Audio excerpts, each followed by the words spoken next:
Aloha, siblings. Okay, you'll notice me flipping back and forth between looking ahead and over there. It's because I'm trying to keep monitors going, right? This is like the third try of doing this.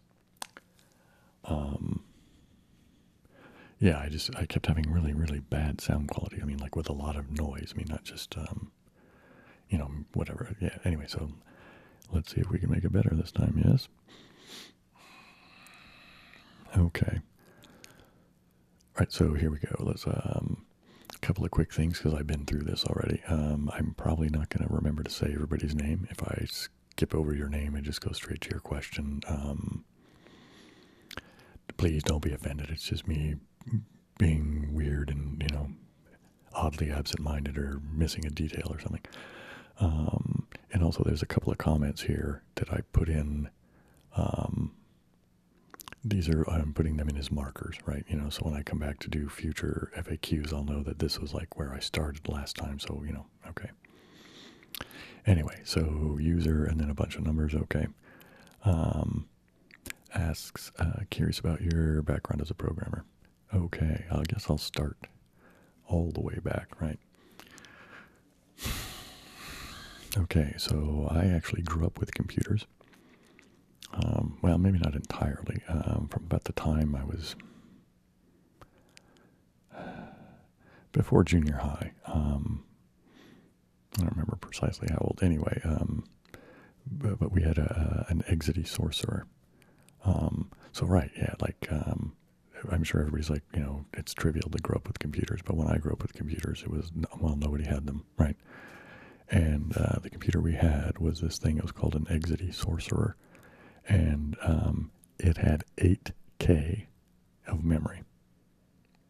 So let that sink in. Imagine trying to accomplish anything, and all you have is 8K of memory. So I used that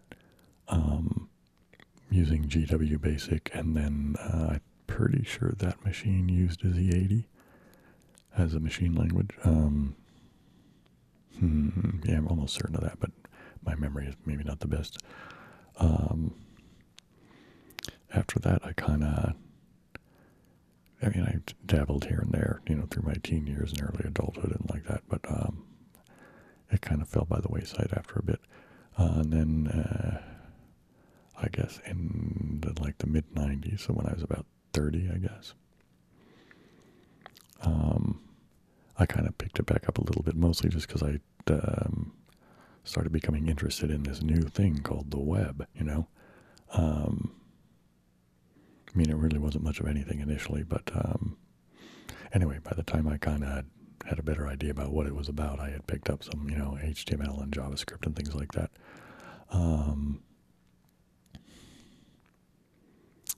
Yeah, so I guess 98 is when I actually started doing a thing for money, right, professionally. And it was because my father, well, he was always been a computer programmer since I was, like a toddler. Which is why we had computers around the house when I was a kid. Anyway, I got a job working at the same company he worked at, largely because, well, I had often met co-workers and colleagues of his, over the years. And in this particular instance, I met a woman who said, hey, you seem like a good guy and you seem like a smart guy. Would you be willing to do stuff? And I said, well, I can program in a general sense, but I don't know the specificity of this software that, because the company was called Docent and they had some proprietary stuff going on. And her answer was, well, kind of nobody does because it's proprietary and you'd have to learn it anyway, right? So anyway, so that's how I got that job. And then it sort of, grew from there into me making some money. It's, being a programmer. So I used their, proprietary thing, which functioned a lot like PHP. And then ultimately I did start working and using the LAMP solution, right? Linux, Apache, MySQL, PHP. Yeah, and then I stopped doing stuff. I think probably the last time I really did anything either for money or just seriously. Well, 2005, right? Let's see, I'm born in 65, so yeah, 2005. I did a few things after that, but barely anything. Yeah. There's another question that where it's appropriate for me to talk more about that, so I'll leave that for that question. Okay, so there's kind of a basic history of me as a programmer. Am I a sports fan? What team do I follow? I'm not really a sports fan. I have been sort of, kind of, like when I was a kid. I grew up in the Bay Area, so on the East Bay, so I was an Oakland Raiders fan. This was back in the day of Kenny Stabler and Bolitnikoff. So for those of you who, are sports fans, that'll give you an idea. Nowadays, I'm mostly just interested in observing human excellence, right? So track and field, gymnastics, diving, that kind of thing. But I don't really watch it all that often, just once in a while. And okay, that was Brian Faith, right? I'm not sure. Is this Abersbär? I don't know. Is that auf Deutsch? I don't know. A Burzber? I don't know. Anyway, if you were to have one thing in life, what would it be? Well, if you mean a thing, I'm not sure. I'm striving currently to be less materialistic.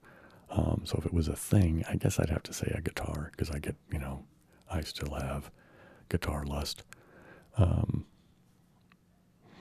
Yeah, if you're not talking about an actual thing, then I don't know how to answer that really. Contentedness maybe. A sense of fulfillment or something like that. I don't know.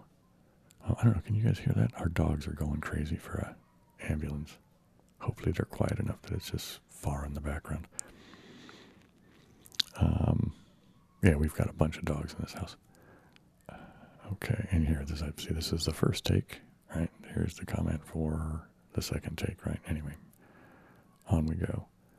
Okay, so for King Wen, do you have any tales of synchronicity? Yeah, okay, I don't know if this is going to really qualify, depending on your perspective, I suppose. But it's sort of synchronicity, and it will also apply to a future question that has to do with like anything supernatural. So when I was in high school, back in the 80s, I was in a German class. Excuse me, I'm going to have a little sip of tea.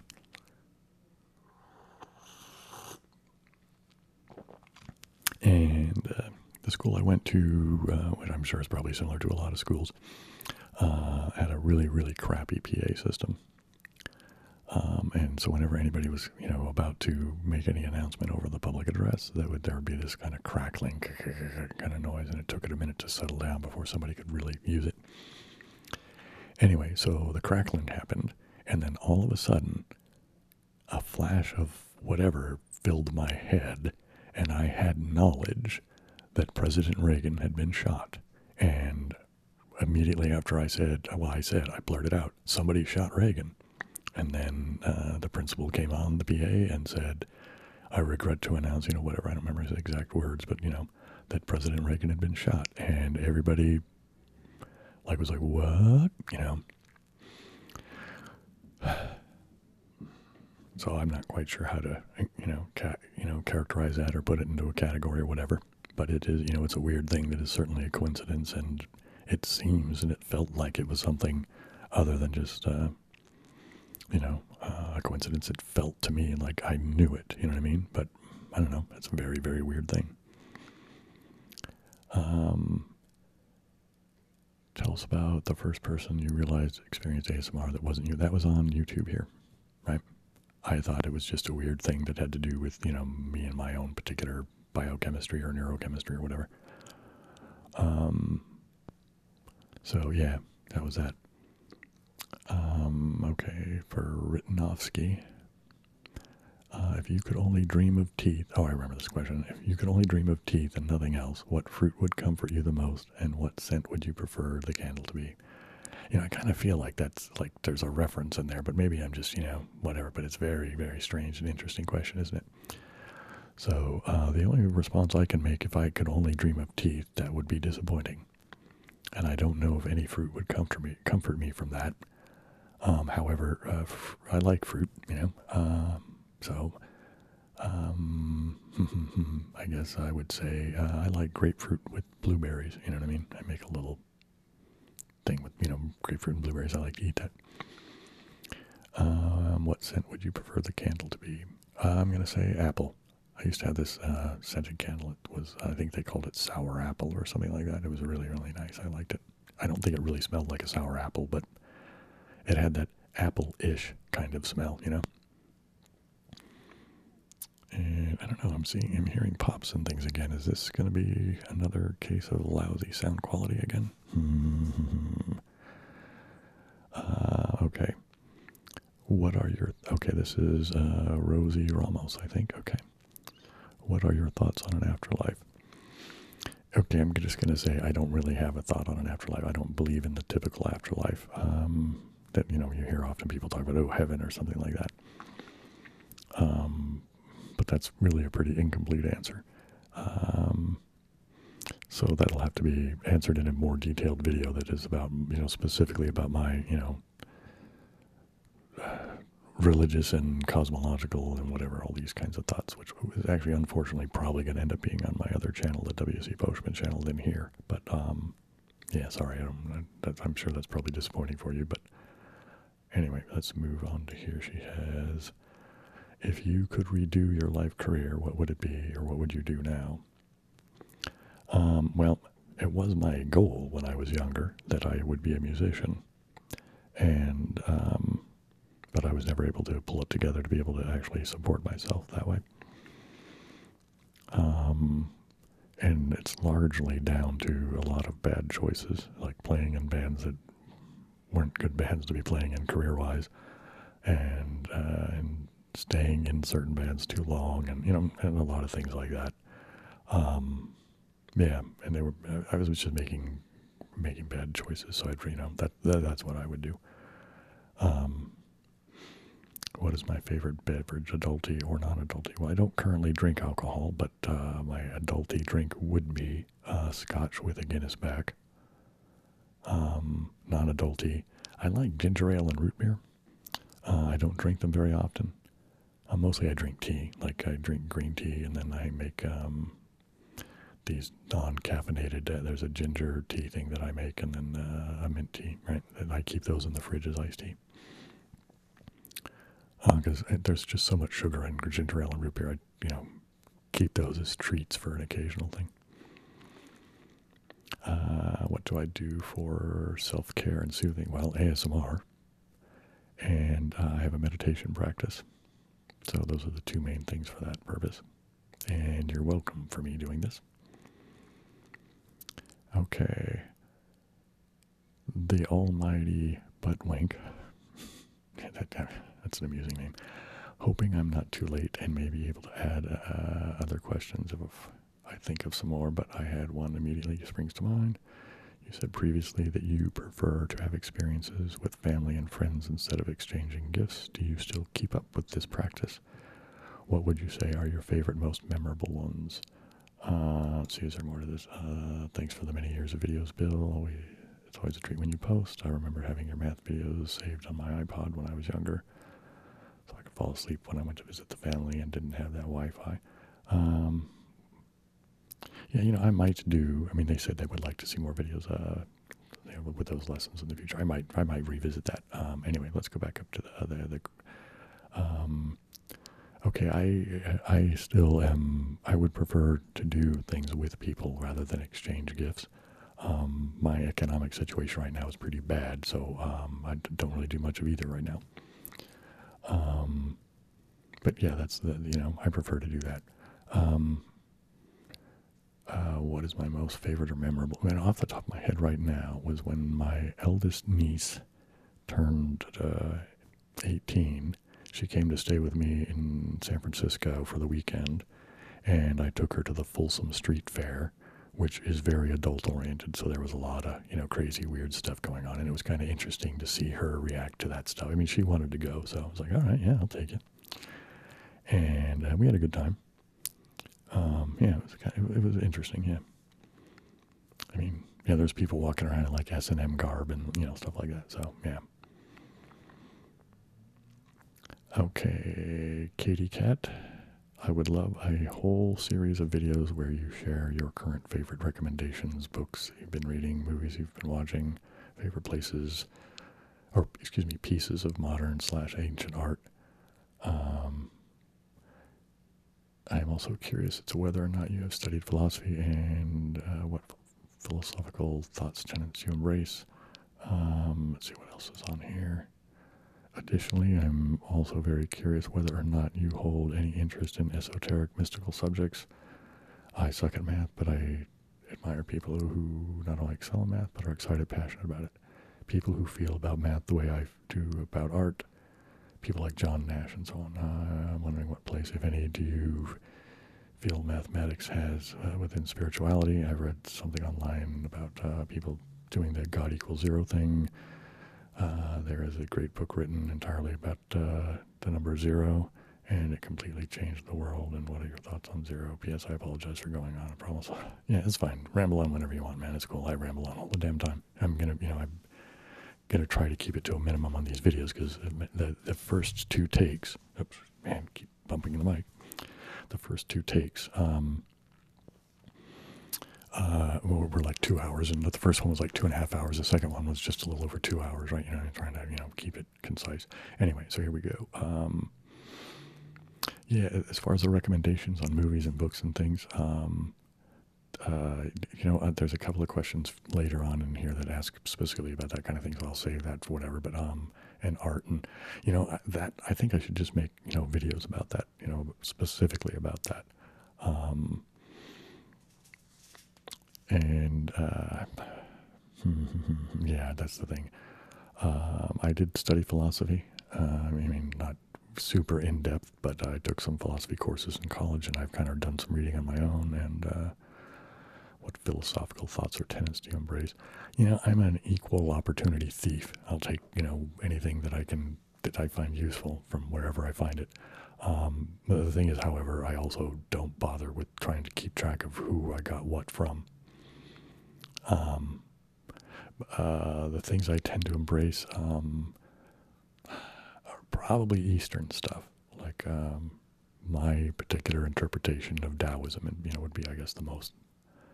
Which again, that would require a whole video to talk about, which I will be doing for sure on my other channel, the wcposchman channel. But yeah, I'm interested in esoteric and mystical subjects. I am also a skeptic, though, right? I think there's a lot of people who are just, full of BS. But I do think there are people who have genuine, unique mystical experiences. I think those things are worth considering and even investigating. Because if they're being honest, right, that they had some kind of experience, even if it's just in their imagination, like a lot of people would like to say, okay, but that's a thing, right? You experience your imagination, right? So what's that about? Why just be flippant and dismissive of stuff like that? I mean, I don't know what it's all about or what's going on, obviously. But I think it's worth considering. I think it's worth imagining these things. I think it's worth, ultimately, who knows, maybe something that is weird will turn out to be something that ultimately becomes falsifiable and moves us forward as our insight in, the world improves, right? I guess there's a sense of spirituality in mathematics, but for me it's not so much that math is inherently spiritual, but I think there are things about mathematics that can provide insight into the nature of the world, which to me is spiritual, you know what I mean? Like I think one of the things about mathematics is that it allows us to gain insight into the world because of the way it's structured. And for example, I'm really fascinated by fractals. And I think there's something about the nature of the universe that is itself very fractal-like. And I think that, like as above, so below kind of things, you know what I mean? So there's some relationships between those things. But I think it's a thing that you have to pursue and invest and imbue the things with, right? I'm not one of those people that believes that God equals zero. I do think that zero is a profoundly amazing thing, and it did change the world, like, as much as, it was one of those things that really, really did a thing for humans.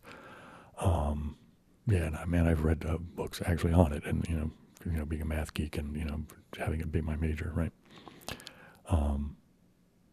Yeah, I mean, yeah, it's super, super powerful. I mean, just, not just the concept of zero and, it being an additive identity, right? That's a thing, right? Wow, what a big deal. But also the fact that it allows us to do numbers that have bases as opposed to something like the, Roman numerals, right?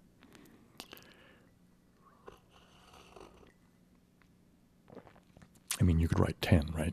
1 in the 10 column and a 0 in the ones column, right? You see what I'm saying? Anyway, let's move on, please. Okay. I am Brandon, a.k.a. Party House 3. All right. I'm not sure what that means, but, it's an interesting name nonetheless. I'm going through I remember this. I'm going through a rough patch in life, mostly financially speaking. It gives me such crippling anxiety to the point where I feel I can't ever escape this, and it makes me miserable. I'm 24 years old. How do you deal with getting through tough times? Okay, well, here's the thing. I'm going through crippling financial nonsense right now. And there's a whole lot of reasons for it. Part of it's my health and, whatever. So, but anyway, I am currently unemployed and broke as fuck. So how do I deal with this thing? Excuse me.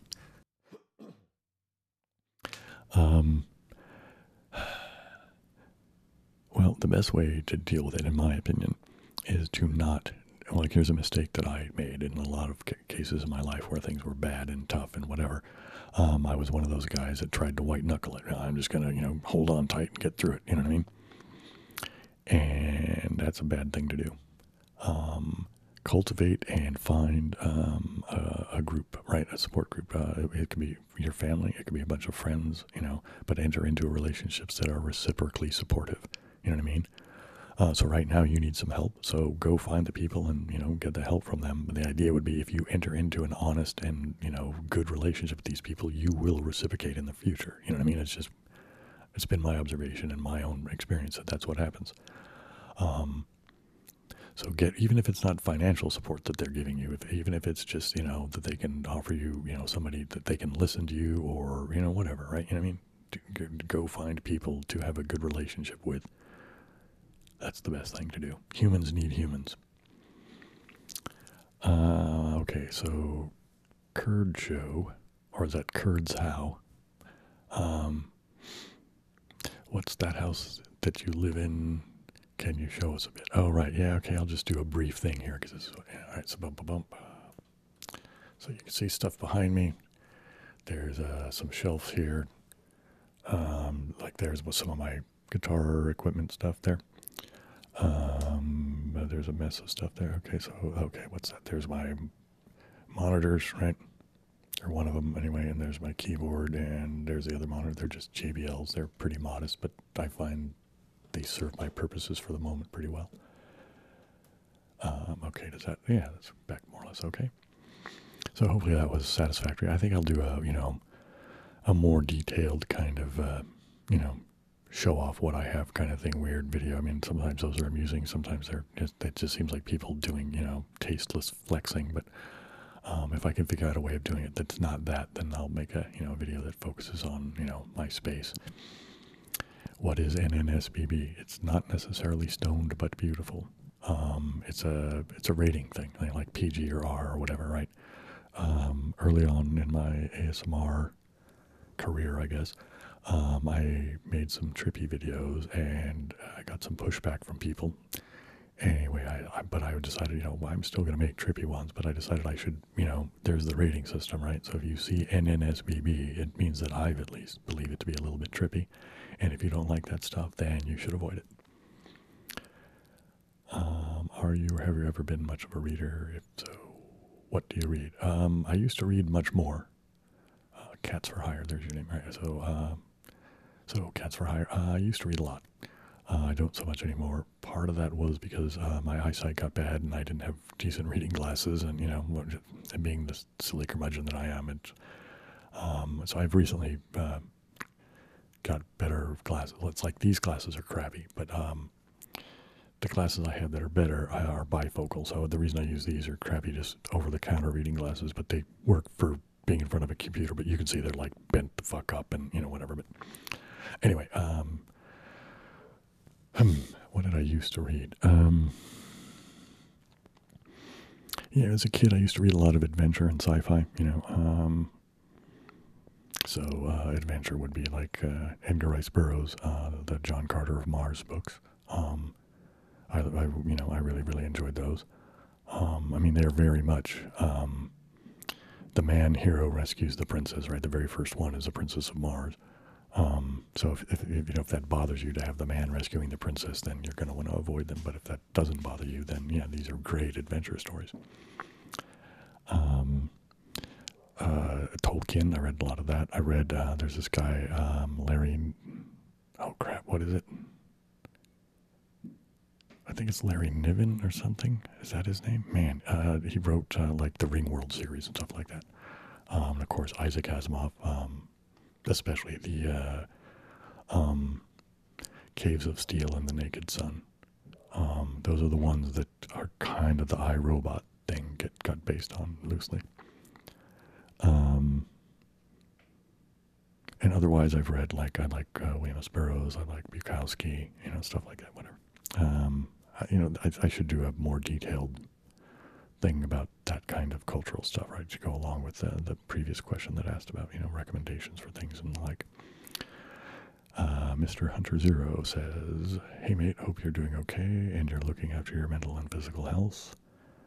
Your vids have helped me a lot, and I have been a fan for a long time. Please stay safe, mate." Okay, there's not really a question there, but yeah, good, beautiful sentiment. I accept it, I believe as intended, and I will return it back to you, my friend. I am doing the best I can to, keep my mental and physical health going. Well, that's not true. I'm not doing the best I can. I'm doing reasonably well, but I believe I could always do better, and that's something I should probably strive for.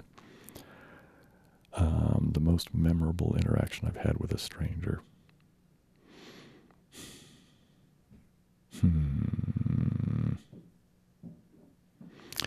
Okay, this is kind of an odd one, but it's actually with two strangers. I was on vacation. This was a few years back. I was still living in San Francisco. And on this particular vacation, I decided to not travel anywhere. I decided to stay, in fact, in San Francisco. And just, there's a lot of things that people don't do in the towns they live in because it's there all the time. And you always figure, oh, I'll do that. And it's like you never do, you know what I mean? Anyway, so I decided to just hang out and be a tourist in my own hometown. Anyway, so I was on a bus to get to Golden Gate Park, and because I was going to go to the California Academy of Science. It's a science museum in the park. And so I was on the bus. It was kind of a standing room only thing, and there was these two young women who were seated, and they were a little ways away from me, but they got my attention and indicated, kind of waved at me that they wanted, to speak to me, kind of thing. So when I got close enough, the young woman sitting on the aisle kind of tugged at my jacket to get me to come down. She wanted to speak to me discreetly. And anyway, she asked if I knew where the California Academy of Science was and could, help her get off at the right stop and the like. And I said, well, as luck would have it, that's where I'm going. So you could just follow me off the bus. And anyway, so that's what happened, right? Anyway, we got to the California Academy of Science, and the line was just, it was longer than I was going to wait. And it was all, as it turns out, it was longer than they were willing to wait, too. Anyway, so I decided that what I was going to do was go into the DeYoung Museum, which is just an art museum. I shouldn't say just an art museum, but it's an art museum. And I don't remember what the temporary touring exhibit thing would have been at the time, but I decided to, because you can pay a cheaper price and just see the permanent exhibit. And they have a pretty good permanent exhibit. And it does rotate a little bit because they have way more stuff than they can actually display ever. Anyway, so I, suggested to them, I'm going to go do that. It's an interesting museum, Anyway, so we did that, and we hung out for a little bit, and then we parted ways. And it was a fun day. But one of the things that kind of makes it stick in my memory and makes it amusing to me is that over the course of while we were walking around and chatting, I discovered that the reason that they even decided to get my attention and interact with me is that they thought I was a rabbi. And I'm sure it was due to my beard, right? And, I'm not a rabbi, I'm not Jewish. I mean, I have some Jewish heritage in my, in my past or my background or my ancestry, but it goes back I guess it would go back to my great-grandfather. Right, so, anyway, so there's that. But anyway, but it was a fun thing, and they actually, when they found out I wasn't a rabbi, they were really apologetic. I was like, no, don't apologize. I mean, to me, I'm taking it as a compliment. It means to me that somehow I gave you the vibe that I was a mature, responsible, and trustworthy dude, right? That's a groovy thing, right? Anyway, do I watch professional wrestling? Nah, I don't. Yeah, I've had a lot of friends that do, and I just never quite got it. What am I most fascinated about in this world? In a general sense, the world itself, right? Yeah, music, art, mathematics, right? I don't think I could single it down to a thing, because I find that most things are in fact interrelated. Yeah, so I'm sorry if that's a disappointing answer for you, but there it is. Aloha, is that Koli-Poli or Kali-Poli? Okay, so what is your philosophical perspective in life? Do you have a philosophy of math? Why you do it and its role as a prize subject to you? Do you see math as an art form? Philosophy of the great long beard. Okay, we'll do these in turn here. My philosophical perspective in life is to just try to figure out what it is to be a human and be me. You know what I mean? Like I said before, I will steal from any particular source if I find that the perspective or the thing is useful to me. I suppose the things that are probably the most impactful to me are like Eastern philosophies, in particular Taoism. And here's, I'm not an expert in Taoism. I would never claim to be a Taoist. I have, my own particular white boy version of it that I've constructed in my head. And maybe it's not even a version of Taoism, but whatever the thing is in my head is heavily influenced by my understanding of Taoism anyway. Do I have a philosophy of math? I don't know that I have a philosophy of math. But the thing that I guess would come closest to that, and is the fact that my focus of study when I was at school was axiomatic systems. So basically, a set of axioms, and then you develop the system of math from that. Right? That's the thing that I find the most interesting for me, anyway, and a driving force for my interest in math. Do you see math as an art form? Yeah, of course. I mean, maybe that's not, of course, may not be obvious to everybody. I don't think it's limited to that, but absolutely it can have that, it can serve that purpose.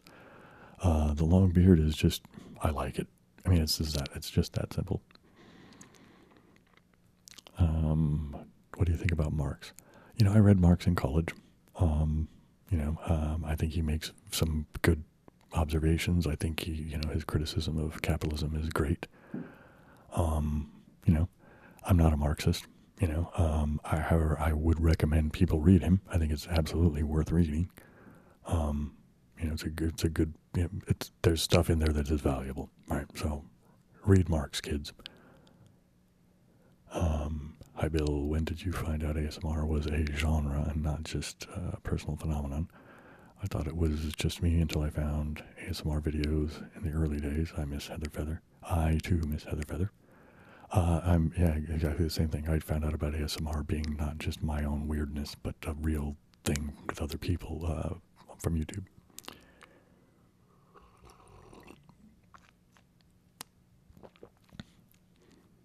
Okay. In your video called My View Currently, you said you had a progressive perspective. Would you consider yourself more of a progressive socialist like Bo the Fifth Column, or a progressive liberal? No hate either way. Okay, so I tend to use the word anarchist, but I'm progressive. I guess the key thing is, I guess the most immediate thing is dismantling of capitalism. Although I'm not one of those people that's interested in, throwing bombs and doing it like that, because we just don't have, there isn't the foundation of understanding among a broad population yet, right? Until people have an understanding of what it should be and how it should work, And I don't mean to like be all, preachy about, what it means to be a real leftist. I just mean in a general sense that we're talking about collective solutions. We're talking about, getting rid of an ownership class, that we're talking about actual democratic problem solving that benefits, here's my favorite thing about governance. Us taking care of ourselves. There's this line about, government for the people, of the people, by the people. No, no, no, no. I mean, that's fine. Whatever. If you like it, cool. I like the idea of governance, and I notice it's not government, but governance is us taking care of ourselves. That's what it should be. And I get annoyed when leftists argue with each other. Progressive liberal. I don't count myself as a progressive liberal, but it seems to me that we're more likely to, at least in the immediacy, get things called liberal policies in before we're going to get, the dismantling of capitalism. So, I'll take the steps in that direction. But, we should push towards knowledge and this sort of thing.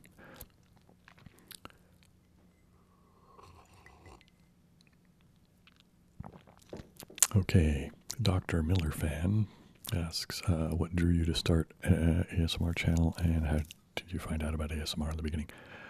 Okay, I found out about ASMR on YouTube anyway, just by accident. And I was drawn to make an ASMR channel,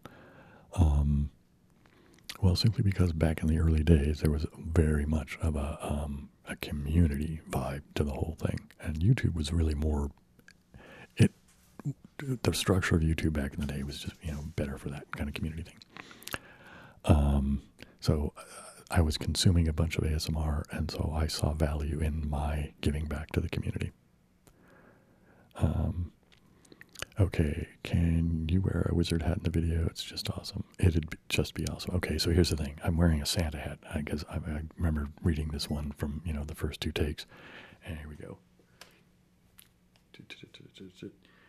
I mean, I know it's not a wizard hat, but I don't have a wizard hat. But, Santa's a magical being. He's an elf, right? So perhaps that will be sufficient for this time. Maybe I'll see about getting a wizard hat for, the future FAQs. That would be kind of fun and amusing, right? Yeah, he's alive, living in a shed. But still great to see. Yeah, it's not a shed exactly. It's I've sort of taken over my dad's. He lives on a hill, so his the garage, and there's in the back of the garage used to be a wall, and then there was like a kind of a basement space behind it, and I took down that wall and I've taken over the garage area, and it's now my live workspace. How long has it taken to grow such a beard? It only took a couple of years to grow it. Yeah, I mean, it grew pretty fast, really. Yeah, but I'm one of those guys that I have, when I was clean shaven, I actually do get real 5 o'clock shadow. When I was married, I would shave in the morning before I went to work. And if we were going to be doing, anything that would imply some amount of romantic interaction between us, I had to shave again in the evening, or else I would just chew her up with sandpaper of my face, you know what I mean? And as you might imagine, there are certain interactions between a man's face and parts of a female that sandpaper is not what you want to be doing.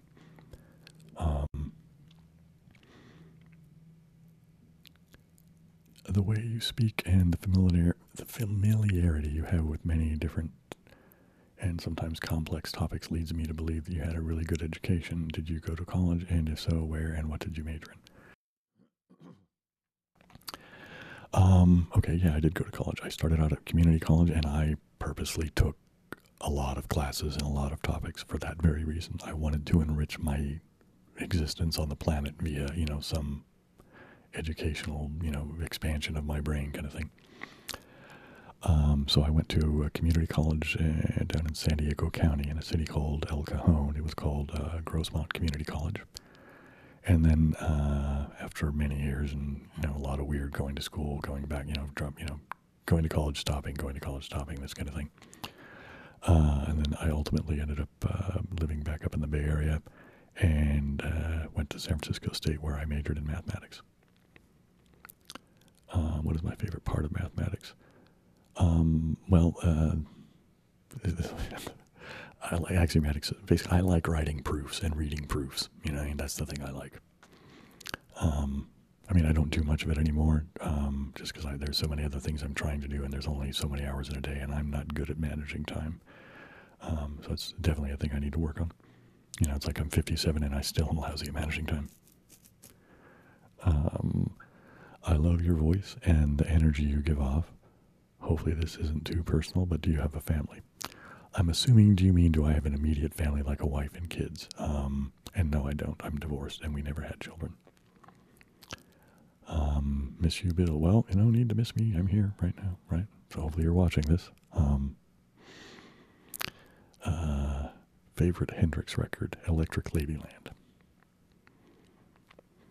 Hi, Bill. Simple question, but what do you do for a living? I'm currently destitute and doing nothing. You know, that's part of the reason I'm doing more with YouTube now, right? It's like, okay, maybe I can get at least some money out of this possibly, and if not, even if it doesn't provide me money, it's better to do at least something constructive than to, you know, mope around and go, oh, woe is me, you know what I mean? What came first, the chicken or the egg? I'm going to say the egg. Mostly just because, you know, evolution suggests that all of us, if you go back far enough, started off in our ancestry as, you know, simple things, you know, that were single cellular things maybe, right? And so there's the egg first, right?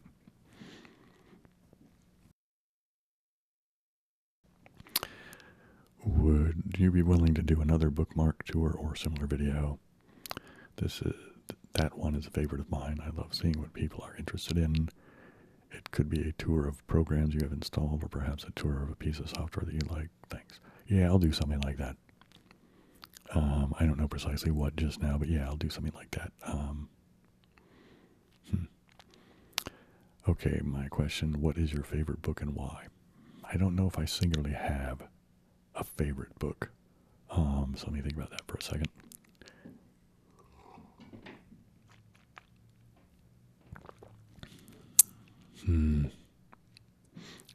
Yeah, I don't know how to answer that right now. Sorry.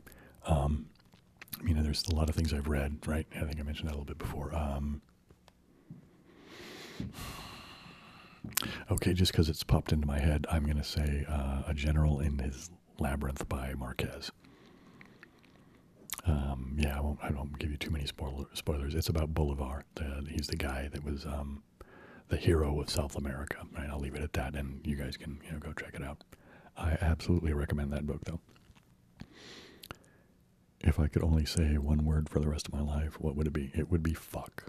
Just because I like the kind of silly humor value of it, and also it's super useful. You can express a whole lot of things. You can go fuck, fuck, fuck. You know what I mean? I'd love to hear about your history with listening to music over the years. What bands, artists got you into music? Some of your all-time favorites, etc. Okay, I'll do a brief thing because there's a lot. Okay, my parents had a very unusual music collection when I was a kid. The couple of things that I would listen to from back then. Well, my dad was a huge Henry Mancini fan, so he had a lot of those records around. He also had some Isaac Hayes records. The one I liked best was the soundtrack for Shaft. He also had the soundtrack for The Good, Bad, and the Ugly, which I liked a lot. So that was early in my listening. As I sort of started to develop my own idea of, you know, owning my own records and that kind of thing. It started with the Beatles. And then quickly went to other bands. Most of them English, actually, though, like Led Zeppelin, The Who, Pink Floyd. Eventually I heard Jimi Hendrix, and then wow, that was earth-shattering and changed my life.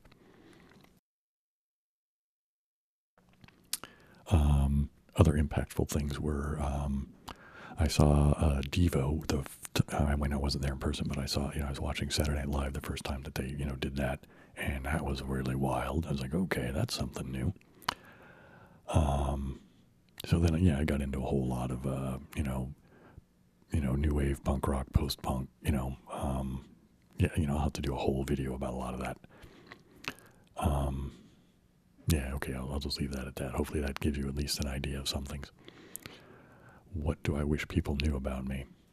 You know, I'm not sure. I remember this from, you know, earlier tries at this thing, and I'm like, um, I don't know that I am, I try to be genuinely a nice guy, even though I will occasionally make screw up mistakes and say the wrong thing and probably hurt somebody's feelings by accident, whatever. It is not my intention to harm people. And if I've said something weird out of ignorance, please correct me.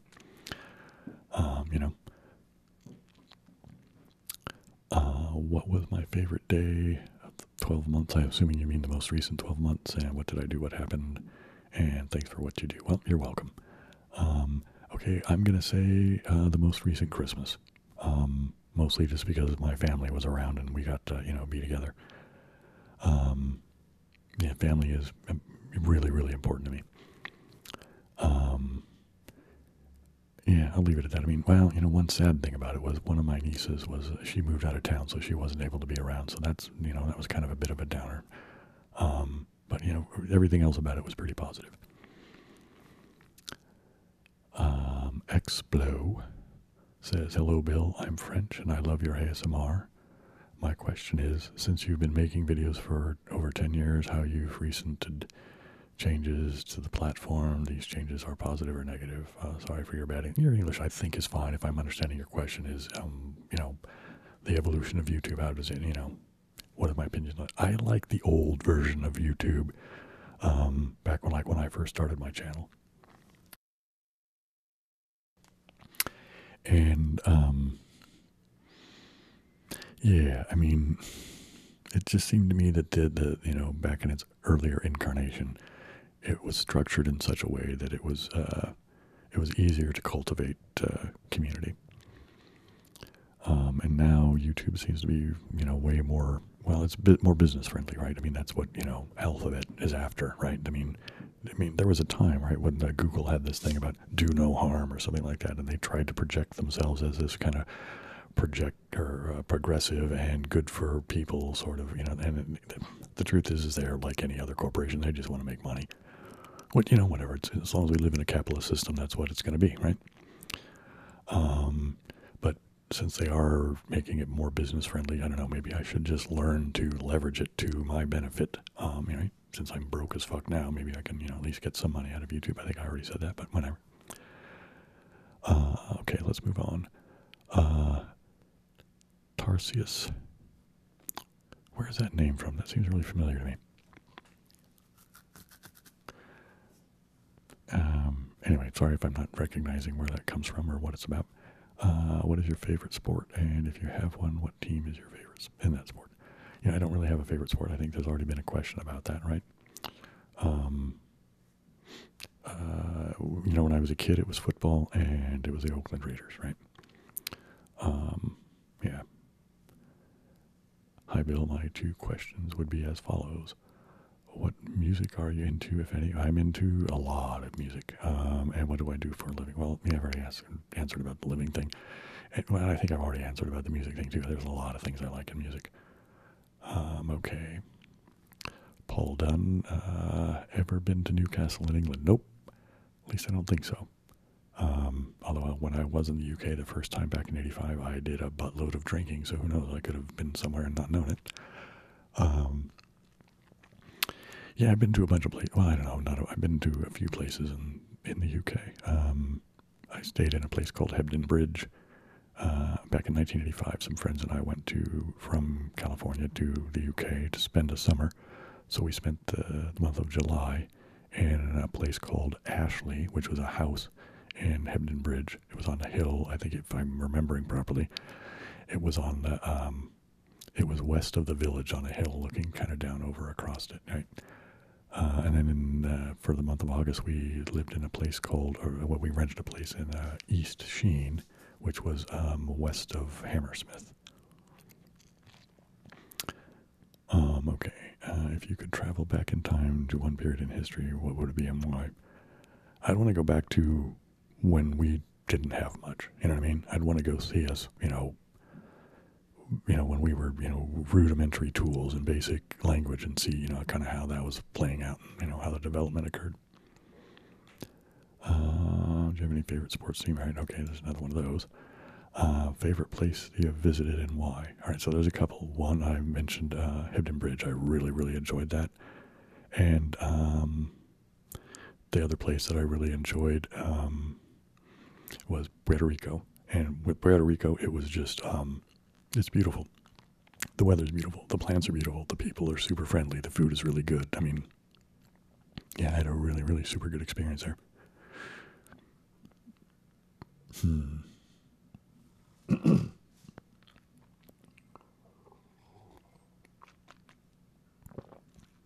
If I could have any supernatural power, what would it be and why? I think flying, and just because I think it would be fun and exciting. I mean, obviously it would also be good to, get places quickly. But I think mostly just because it would be fun. All-time favorite movie / book. Well, I've already tried to do the book one, and it's a hard one. Movie is a little bit easier because, I like a lot of movies, but there's some that I continually return to because they were very impactful on my psyche. The two main ones, well, it's, all right, so three main ones. The Good, Bad, and the Ugly, 2001: A Space Odyssey, and The House of Flying Daggers.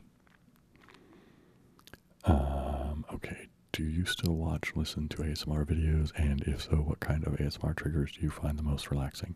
Yes, I watch ASMR every freaking day. It's a huge part of my life, both, and the consumption of it, and I'm trying to get back into the making of it.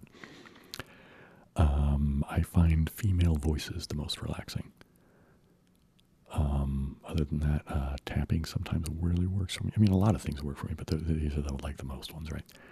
And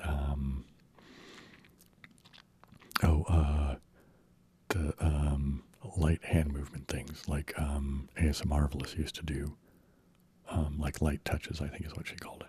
And yeah, that just, something about that just really, really works for me. What's my favorite ice cream flavor and why? And dessert, dessert, I like chocolate cake and stuff like that. Actually, pretty much any dessert will be fine for me. But my favorite ice cream is, it's this stuff here. You guys can do me a favor on this one. So there's this ice cream that I think a lot of people will be familiar with, and it's the mint chocolate chip, right? Whether it's like the green mint ice cream with chocolate chip stuff in it, right? But I've been like probably more than a decade ago. I came across this ice cream, and now I'm beginning to wonder, because I haven't been able to find it, that maybe I just imagined the whole experience. But it was dark chocolate ice cream with mint chips in it, and that was really good. So that's my favorite ice cream. It would be if I could find it again. Cheryl B says, what do you wish you would have studied when you were in high school, college that you didn't? Regardless of why. If you could plan a really awesome day, what would you do? What board games do you like when you get together with other people? Okay. High school I didn't like, so I bailed. I took the California High School Proficiency Exam, which is the legal equivalent of a high school diploma. So I'm technically a high school dropout. But high school was just a bad scene for me, so I don't know that I'd want to go back and redo anything. College, I actually had a really good experience in college most of the time. There's a few professors and teachers that I had that were kind of but by and large, I had a really good experience. Partially is my own doing, right? I was one of those guys that would go bug people in their office. You know what I mean? I wasn't there to get a degree to go get a job. I was there to have a liberal arts education. I wanted to be able to take all of these disciplines, learn a way to see the overlap and the interaction with them, and construct a means by which I could, model the world in a better way. So there you go. That's that. Yeah. If you could plan a really awesome day, what would you do? Currently, I think what I would do, and it would require me to have access to, a certain amount of money. I'd want to go spend a really, really good day in San Francisco. I really, really miss the city. And unfortunately, a lot of the things that are really groovy to do costs money. So, I would, go early in the morning, like really early in the morning, so that I could see the sunrise over the East Bay, and then stay even past, sunset. But I would go look at sunset over by, say, the Cliff House or something. And then, go to museums, find really good restaurants, and, just do a thing. Just go be in the city. Okay, and board games, right? Okay, most recently, the board game I like playing, and I play with my family. I'm pretty sure we played it just this last Christmas, too, is Clue, or if you're in the UK, Cluedo. Yeah, I like that game a lot. Okay, I once mentioned being a programmer. How come you changed doing that? Do you still doing any coding at all? And it's a bit more existential. What things changed as you got older? Did you find more joy being comfortable with yourself? Do you have advice for someone younger like myself, 27, who is still coming to terms with fleeting youth and the freedom of not giving a fuck? Yeah, okay, so being a programmer, yeah, I did used to be a programmer. And I stopped doing it. Well, okay, for a lot of while I was a little unhappy, but that's not why I stopped doing it. The reason I stopped doing it is that I got a DUI. And how it played out was I used to, as a contractor, my entire time of being a programmer, I was a contractor. And eventually I ended up developing a relationship with this guy that was a headhunter. And so he would find me work. And most of the things he found for me were contract stuff, because that's what I preferred. But he, contacted me at one point, and it was a permanent gig. And but it would be over in Baltimore, Maryland. And I said, yeah, okay, I'm open to it, right? So I had some conversations with them on the phone. Everything went really, really well. They flew me out to have it was a whole day interview, and I met, everybody from HR to people from on the technical team. But everything went well. I mean, it was a really good fit. I was really excited about it. It's like, wow, it's much better than I expected it to be. And I left with a really good feeling, thinking, man, I got this in the bag. I'm going to be moving to, Maryland. I mean, when I got back, I even told my parents, man, it looks like I'm moving to Maryland. And then I didn't hear from them, and I didn't hear from them, and I was like, wow, what the hell? So I reached out to the headhunter guy and said, hey, I haven't heard from these people. What is the protocol to, move, to inquire, whatever, right? And he said, well, let me contact them. And so then he contacted me back, and he said, you have a DUI on your record? And I go, yeah. And he said, well, that's why, that they're not going to hire you. And I go, they couldn't even give me, contact me to give me a no. And he's like, well, And I was like, that was really kind of fucked up and rude. But the other thing that I was like, so why would it matter? You know what I mean? I mean, I never drank on the job or anything like that. I got a DUI. It was, after working hours, and I rolled through a stop sign, and the cop pulled me over, and I blew, over the limit. You know what I mean? It was like, oh man. I mean, it was bad. I shouldn't have been driving, but I wasn't. I mean, I was an alcoholic. So I mean, blowing the past the legal limit doesn't mean much when you're a really hardcore alcoholic, right? Anyway.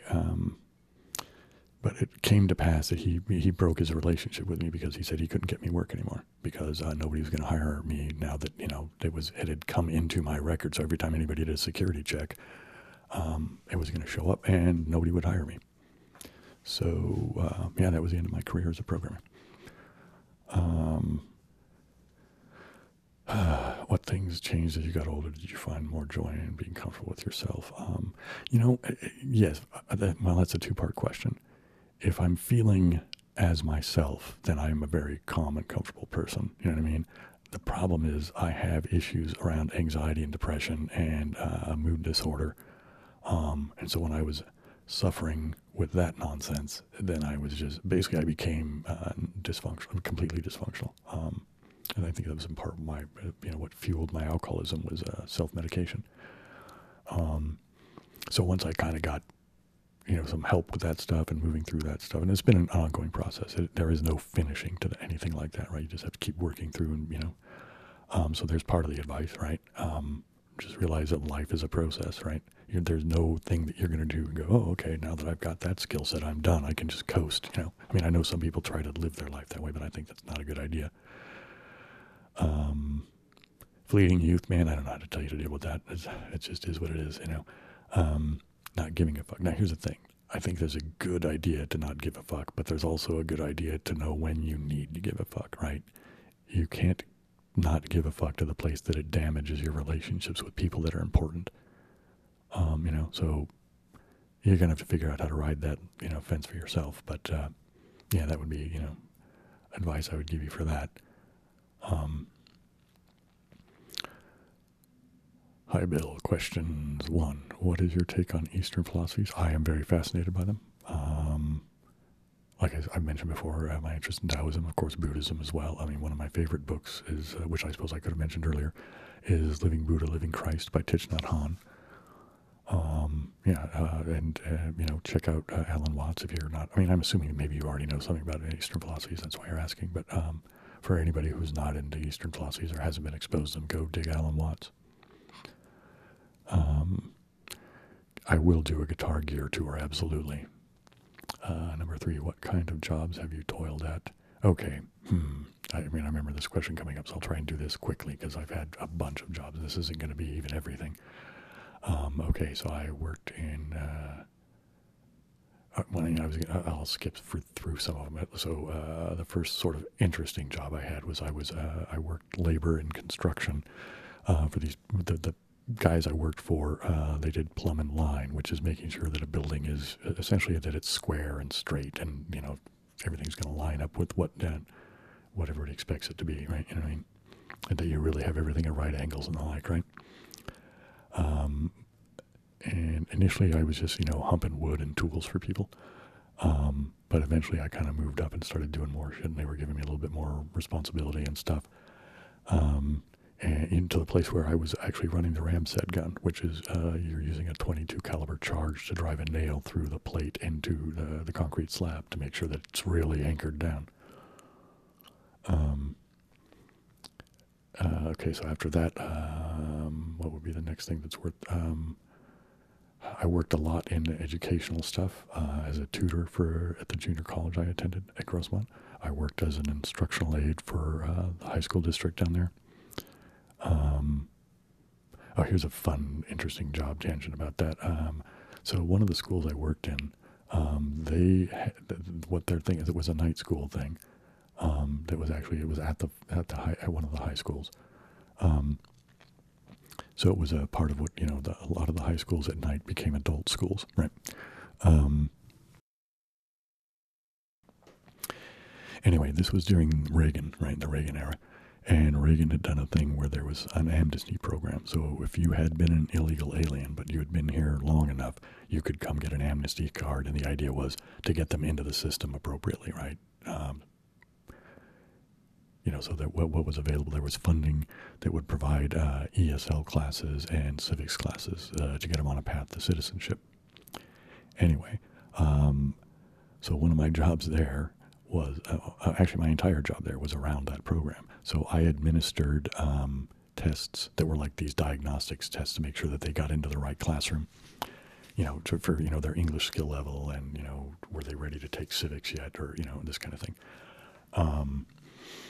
The thing is that I don't speak Spanish. I mean, the only Spanish I know is because when you live in San Diego, you pick up the odd stray word and crap, but that's not speaking Spanish. You know what I mean?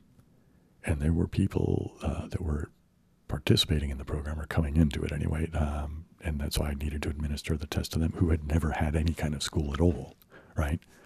And they didn't speak any English. And so luckily there was always people that were in the room.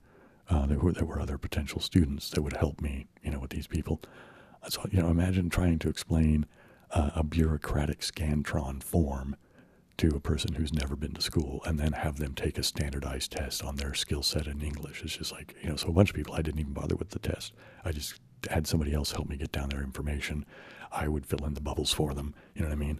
And not even give them the test and just say they have to start at ground zero. You know what I mean? It's just like, wasn't worth the time. You know what I mean? It's just like, we can tell where they need to be. They need to get, off the ground, right?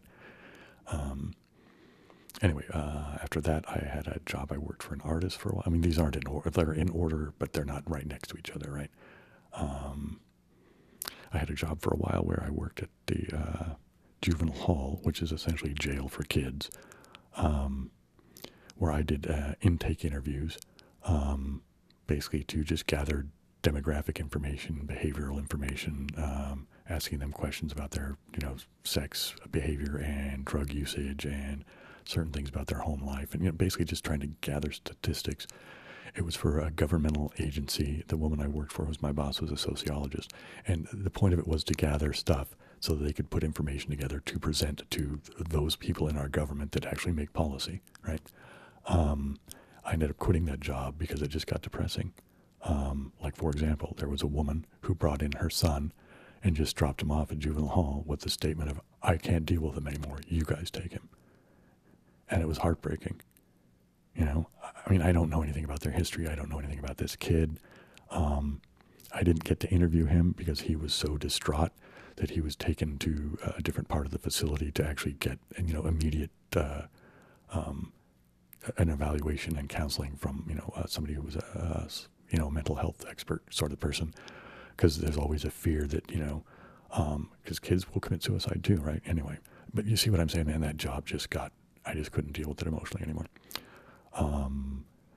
After that, obviously, I did computer programming stuff. I've had a whole host of weird jobs, or not weird jobs, but a variety of them. So hopefully that gives you a flavor. What are my favorite foods? I like steak. I also like eggs Benedict. And my favorite food, if you want to go by the thing I eat the most often, is a peanut butter and jelly sandwich. I eat peanut butter and jelly every day. Okay. And you too, have an equitable day, right? Am I disappointed watching the Marvel and DC stuff? I don't know how to answer that. Because I haven't seen enough of it. The last thing I saw was, it was the Guardians of the Galaxy thing, the one that had Kurt Russell in it. And I think before that, the one I saw was the Spider-Man one where, I can't even remember the actress's name, but the one where she hangs upside down and kisses Peter, right? Or he's hanging upside down. I can't even remember how it works now, right? The upside down kiss. So I enjoyed them, I guess, yeah, so I don't know. Yeah, there you go. How are your parents? My mom has passed away. My dad is doing pretty well. The future of the channel. Right, okay. I remembered that this was in here. Okay, this is apt because there are some things about the channel I did want to talk about. And I was not sure, how I would fold it into a video, so I'll just put it here, I think. So, the future of this channel is going to be intertwined with the future of my other channels. I have 3 channels, and that is my goal, to just maintain these 3 channels. This channel is an ASMR channel. That's what it will be.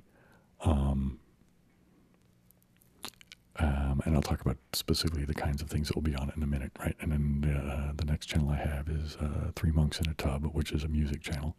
And then I have wcposchman, that's just me, and I'll be ranting and railing about, politics and religion and the like. Well, anyway, so that's what that one's going to be, politics and religion. So I'll go backwards. 3 Monks in a Tub is music. It's going to be my idea of music videos, right? That I'll have to make myself because I don't have, a budget or a team of people to hire. So I'll, just be things that I make on my own. And I'll also do some stuff where I might do some singing. I'm not much of a singer, really. I've got a nice timbre to my voice, but I'm not a skilled singer. But what I'm probably going to do more of is spoken word things along the lines of Joe Frank or Ken Nordine, that kind of thing. So now to the ASMR channel. It's going to consist of mostly 3 types of things, right? There's going to be the gameplay videos. There's going to be the story time videos, right? Which, I've done, a little bit recently. And I don't know whether some people have noticed, but you'll notice that there are title and credit things that are on the, that bookmark those videos. Or bookend those videos. That's on purpose. I want them to be sort of like TV shows. You know what I mean? So they're going to be regular features on the channel going forward indefinitely, right?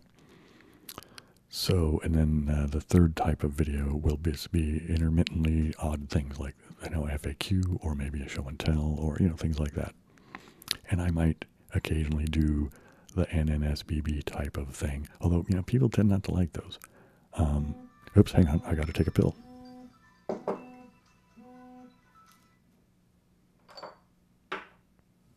I have to do reminders because, I have to take various pills, and some of them it is not good for me if I miss them.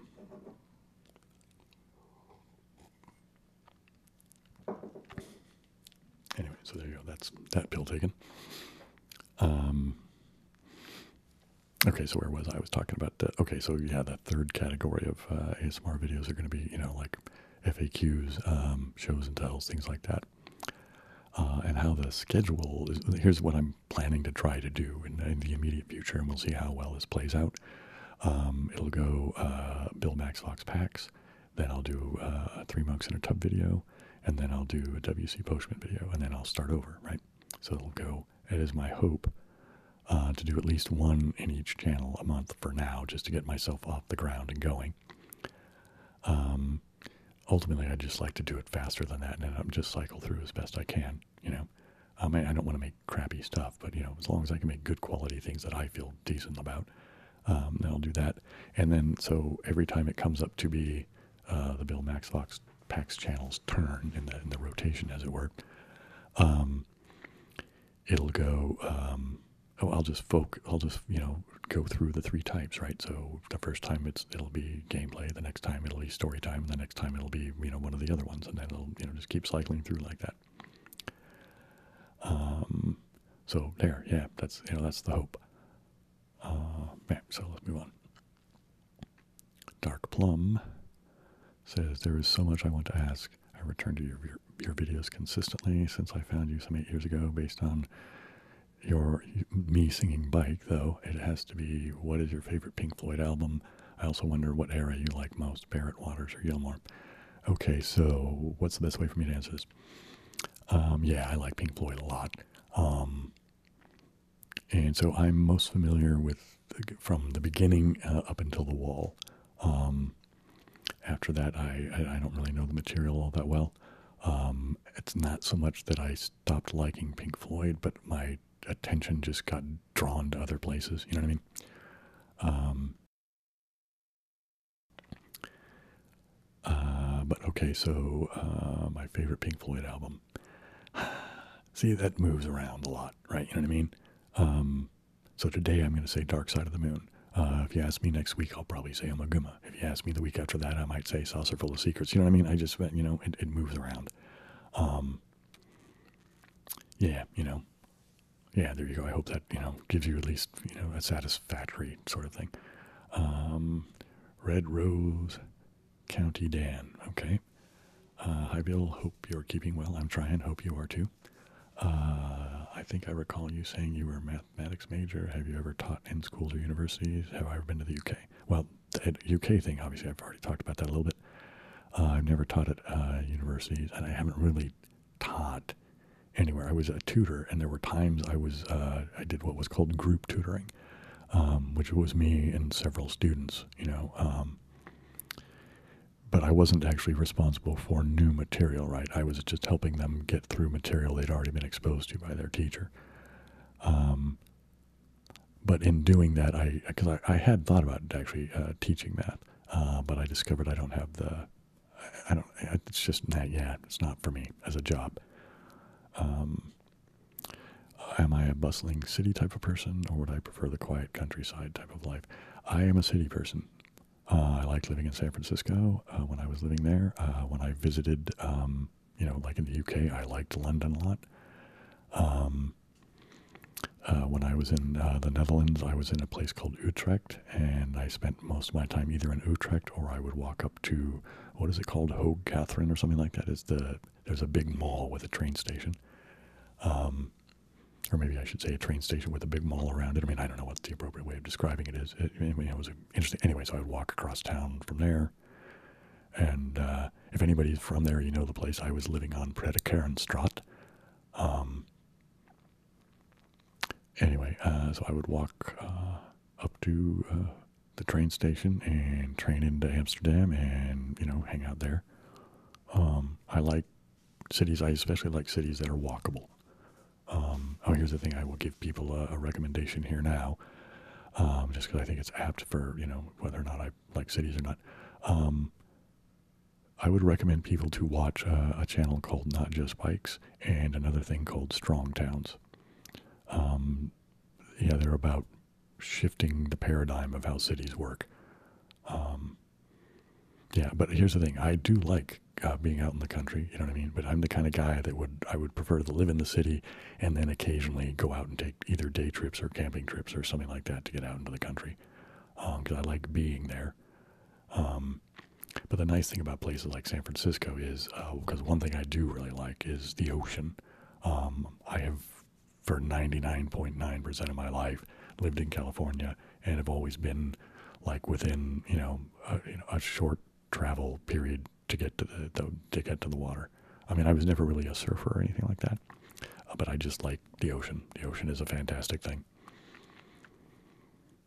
Okay, have I ever witnessed anything supernatural? Okay, so this kind of goes back to that synchronicity thing. I mean, the most impactful thing that I can remember off the top of my head right now was that thing about Reagan dying. So I don't know whether that was actually supernatural or whether it was just some weird coincidence, right? I mean, I've had some unusual experiences myself that were around meditation and stuff, and I'm not sure whether they, sometimes it's like, wow, what was that? But I've never seen a ghost or anything like that. Yeah,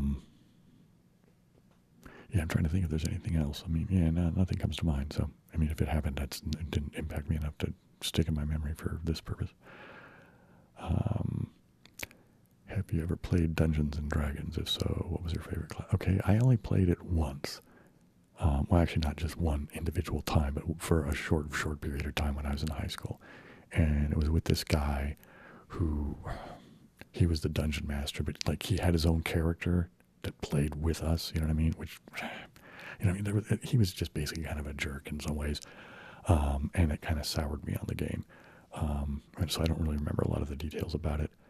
But I know people who are into it and have talked about it. And so I think my favorite class, I think, wouldn't that be like a wizard or a mage or something like that? Anyway, I mean, just because I've got the long beard, why not, right? Okay. I found your channel back in 2012 when you first started and did a collab with Ephemeral Rift. Right on. Your voice and beard instantly got me hooked. I'm glad I've stuck around a decade to see it, and now here we are, right? Okay. Okay, let's do the read. The history of my beard. Okay.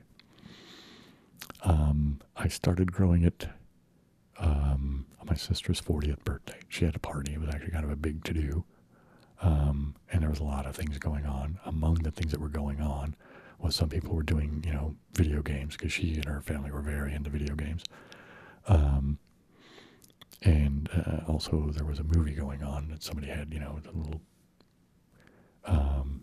anyway, the movie, while that was going on was the 300.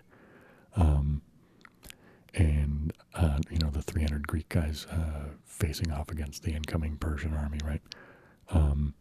Anyway, the guys in the movie all had these, very dramatic beards.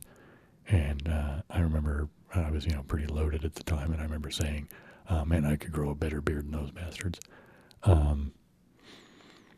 Anyway, so my sister said, well, why don't you? Anyway, so then I said, all right, I'm gonna. So I stopped shaving and decided to grow a beard, because up until then I'd really only had, kept a goatee or something, right? I never really kept a beard.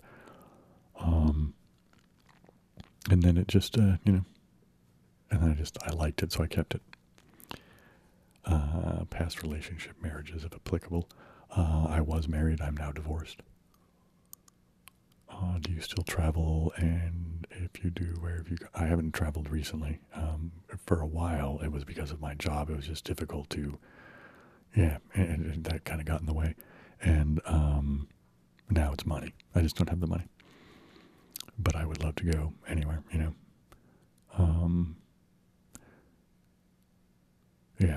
okay. What is your opinion on the ASMR community in 2023? And do you have any current favorite channels? I'm not sure what to say about current favorite channels. I mean, I watch a fair number of new people, but I don't subscribe very often to people anymore just because my subscription, list is pretty long.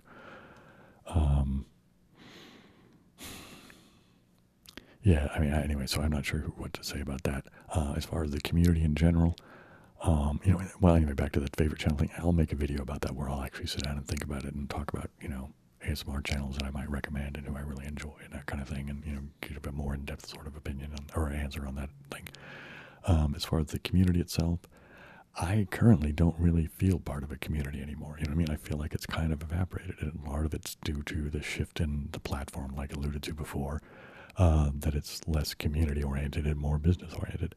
So I guess the way to overcome that is to make the effort to, cultivate community on our own. So, I guess, one way of doing that is, videos like this, right, where people can learn things about me, and then maybe other people make similar videos, and we can interact, and, this sort of thing. Yeah. Okay, so let's move on to, have you ever considered possibly doing story time? Oh, well, yeah, okay. Yes, we all know that that's happening now, right? Yeah, so your wholehearted agreement is it a good thing because it's happening.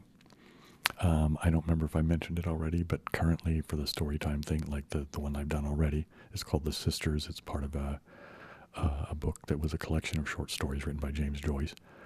I am using Project Gutenberg as my source, because they have lots and lots of public domain publications.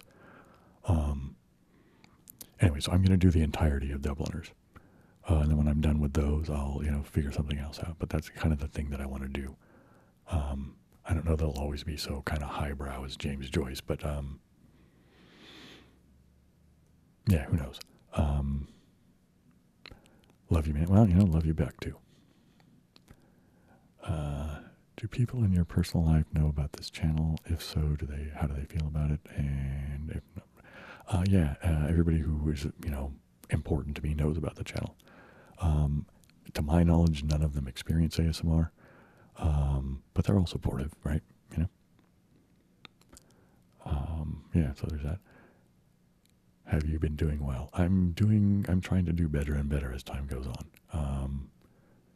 Yeah, so, I mean, I'm getting better about seeing to my health, again, because I was, I'm a man, I can suffer through it, don't do that crap, get help. If you need help, if you're in pain, seek out the help and, deal with your pain. Okay, what is my favorite beverage, alcoholic or not? I think I've already done that one. Have you ever worked in radio or done voiceovers? No. I did go to a voiceover studio in San Francisco once, and I took a class from them. They did have this program where, like, you could pay them money, and they would teach you how it worked, and, that kind of thing. It was fine. It was good. I think it was worth doing. It was a good experience. The thing I discovered, however, is that, I thought for some reason I had it in my imagination that doing voiceover would be kind of a casual, chill thing that you would just kind of, let people know that you were willing to do it, and then people would call you and say, hey, would you do this thing, right? You know what I mean? But it's showbiz, right? So you have to do auditions and the whole thing, right? And I was like, oh, okay, never mind. I thought it was just going to be an easy, silly thing that I might do occasionally to make some money or have some fun. And I was like, never mind. So no, anyway, so there's that. Hi, Bill, longtime viewer. Cool, thank you. You look and sound quite a bit like my dad. Well, groovy, I guess, yeah. So do you have family that know? Yeah, they know about my channel. And again, I think I mentioned this before, maybe not. If I'm not in the throes of suffering through any of my, depression or, other crap that comes along with the, the chemical imbalances in my brain, then I am a pretty chill guy. I do have a temper, however. If you push me, I mean, I will try to give people the benefit of the doubt and give them chances, and, but at some point, they cross a line, and it's like I'll go from, trying to be cool to, now, it's not a fun thing to witness. What is my musical background? When did you start playing? Favorite bands, artists? mentioned playing guitar. Okay, yes, I am going to do something where I'll show off my guitars. I only have two. I've got an EVH and my Rickenbacker. I started playing when I was 15. I think I already talked enough about the favorite bands thing that you get an idea about what that is.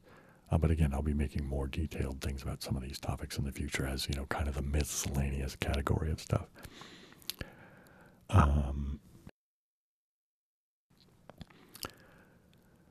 I also found this channel based on my collab with DR. Love the Codebreaker stuff. Super helpful sleep aid. As for the FAQ, what's the most useful advice you've ever been given? Okay, this is directly to do with music. So my music education, from a formal fashion, was I took one semester of Intro to Music Theory. And I took one semester of Piano 1, right? I actually found that I learned more theory from taking piano than I did from taking the theory class, frankly. And then I took a course, and those were down in San Diego. And then I took another course up at Diablo Valley College, which is over in Walnut Creek, if I remember right, probably. I only went there the one semester. And actually, I ended up only taking that one class. I signed up for a couple of others, but I just found I wasn't enjoying them. I wasn't getting out of them what I wanted. But I did like this class. It was a jazz improv class. It was a jazz theory of improvisation was what the title of the class was.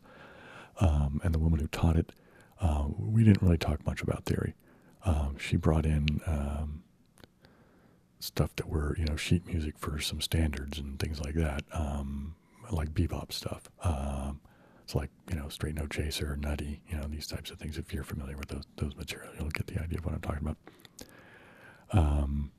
But so how it would work is you're given this piece of paper that has, some melodic information and some chord information. It's, written in staff, but, with the chords written across the top, just by name, right?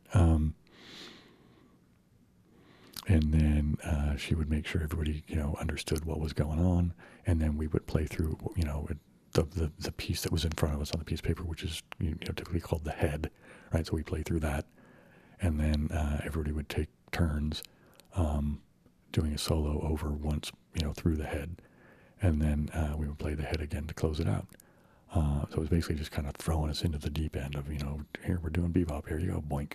And it was cool. I got a lot of it. Anyway, so as a typical guitarist, I was doing a lot of stuff that was really more about me showing off what a bitchin' guitarist I was. I was very much into the fact that I was very dexterous and I could play very fast, I've since, lost interest in that, and this is kind of partially why, or a lot why.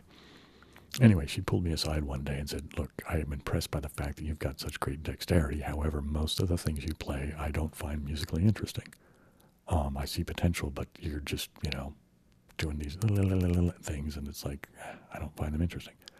So she suggested that what I should do is play things that I might sing, with my voice, or pretend I was a horn player and blow through it, like, so using my breath to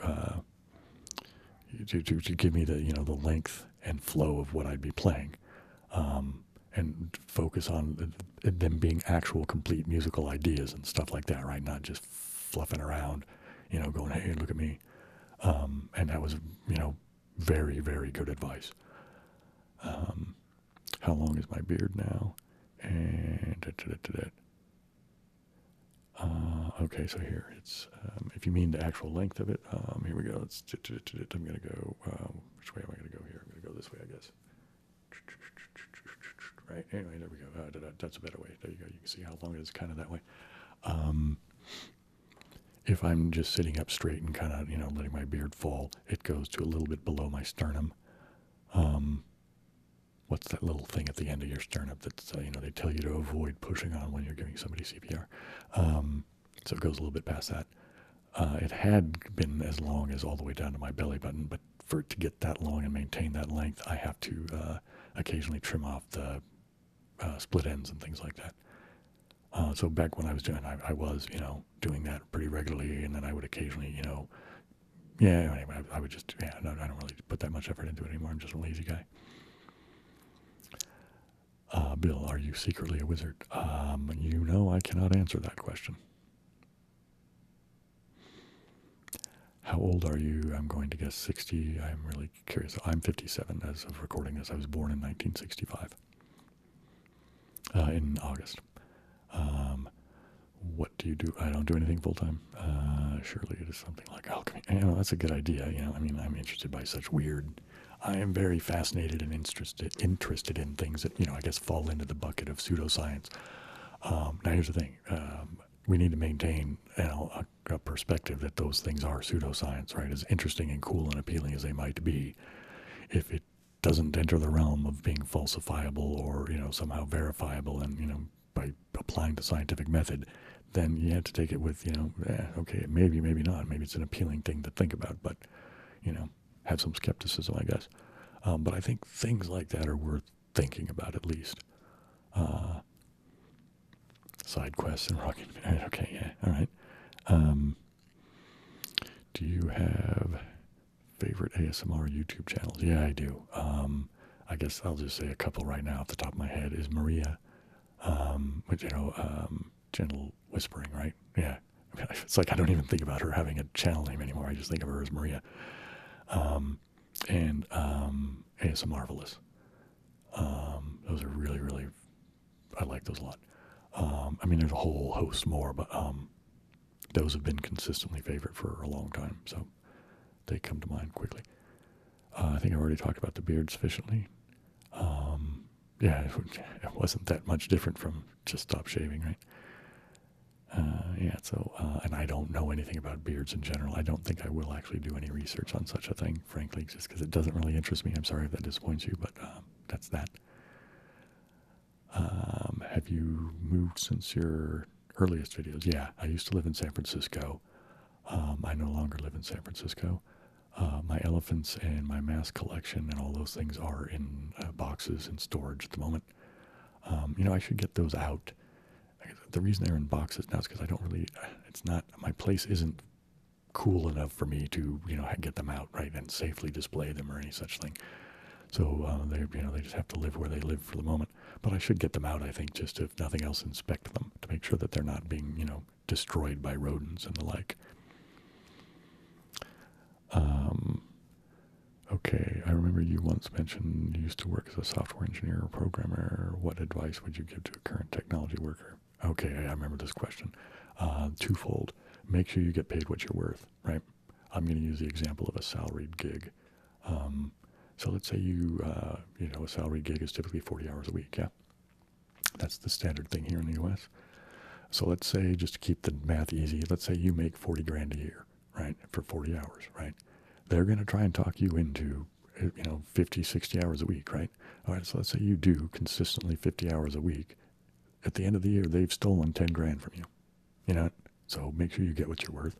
And that's more than just tech. I mean, that applies to everybody. However, when I was working in tech, I saw that happen to a lot of people, especially with people who had salaried gigs. I sometimes didn't get what I was worth. But as a contractor, that was just down to me misunderstanding the gig and where my skill set lied and my inability to be a decent negotiator. Yeah, okay. Okay, so what other advice? I just talked about the money thing. There's actually a better thing I should tell you about. It's actually specific to software, programmers and such. Take a class in, if you haven't already, take a class in geometry, like where you'll have to write a proof, you know what I mean? Or proofs, or a symbolic logic class for the same reason, or take both. The skill sets that your brain hones and gets good at and things like that and that kind of thing will absolutely serve you as a programmer. How many countries have you been to and where are you from? I'm from California. I was born in Chula Vista, down near the Mexican border. I spent my life basically split between the San Diego area and the San Francisco Bay Area. And that's like most of my life has been in California. So where have I been? I've been to the UK. I've been to the Netherlands. I've been on cruises to Mexico. I took one cruise that went through the Panama Canal. That was a really amazing cruise. Man, I like cruises. I've stopped doing them partially because they're expensive. But even when I still had money, I stopped doing them because I discovered how absolutely damaging they are to the environment. I was like, man, I just couldn't, I couldn't participate. Anyway, but while I was still doing that, because I was, in ignorance of, all of the pollution, etc., I went through the Panama Canal, and that was a 2-week cruise. And then, all right, so started in San Francisco, and first stop was in Cabo San Lucas. Next stop was, I think it was Acapulco. And then the next stop down was I think it was called Punta Arenas. It's in any case, it was in Costa Rica. And then we went through the Panama Canal and then stopped at Cartagena in Colombia. Is it Cartagena or Cartagena? I think it's yeah, right. And then from there we went to Aruba, and then from there I can't remember which island it was, but then we went to Puerto Rico, and then I spent about an extra week in Puerto Rico, and that's where I kind of fell in love with Puerto Rico. Although Puerto Rico is not really another country, is it? It's a territory of the United States. Yeah, I think that's it for countries I've been to. Yeah, okay, let's go. What is my education history? So I think I mentioned before already, right? It's a community college and then San Francisco State.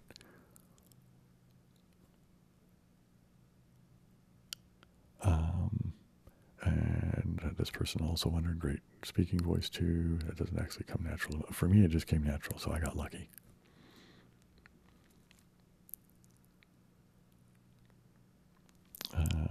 Okay, what inspired me to start an ASMR channel?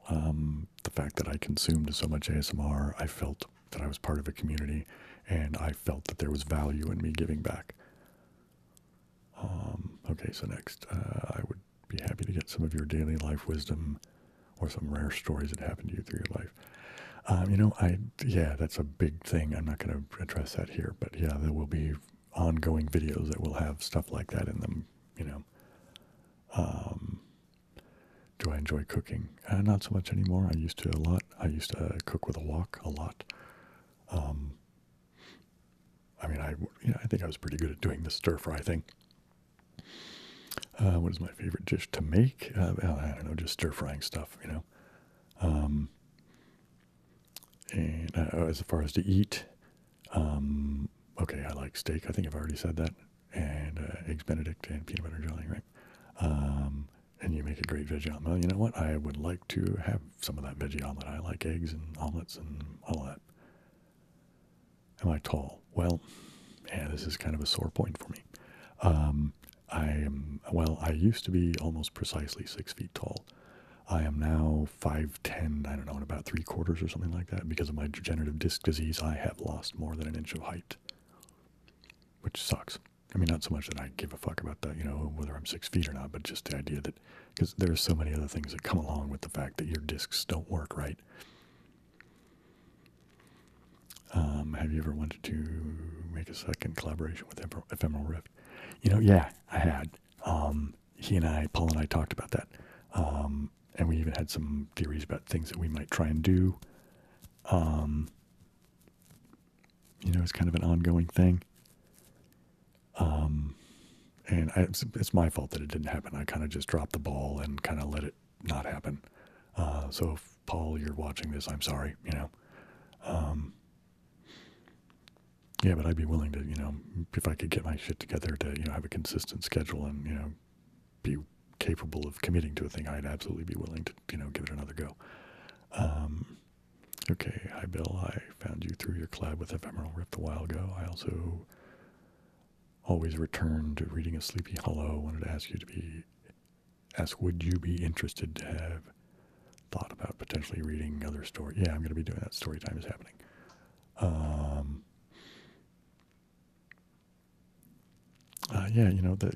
All of that stuff is going to be happening, right?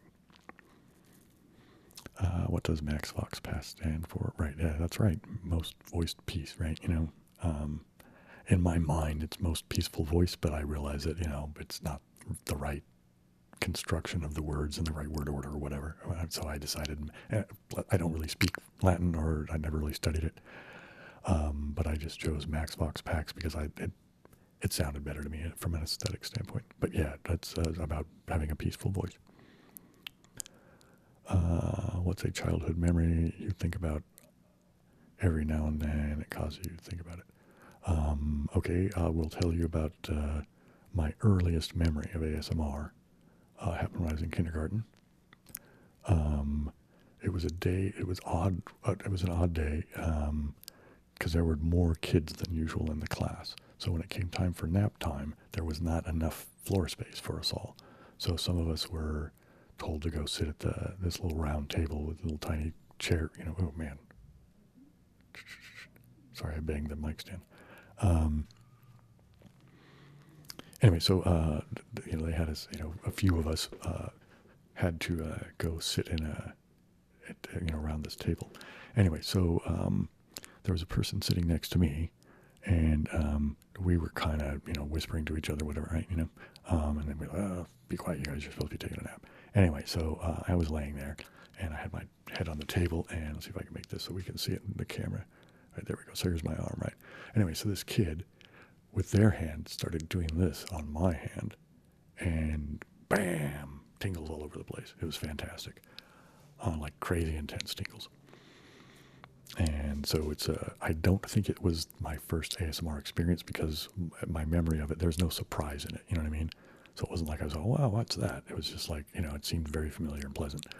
So I think I probably had ASMR even before that, but it's my earliest intact memory that I can bring forward that has to do with ASMR. And yeah, I just think about it because, well, here's the thing. It is my strongest ASMR memory. You know what I mean? It's crazy. But there you go. What is my favorite thing about living in your city? I don't have anything because I currently live in a place called Castro Valley. That's actually an unincorporated area, but I don't really care for it. The only thing that's good about it is that my family is here. If I had the money, I would transplant us into someplace like San Francisco or Utrecht or something like that. I particularly enjoy your NNSBB videos. What is the inspiration behind them? Why is it called NNSBB? I think I've already talked about the why.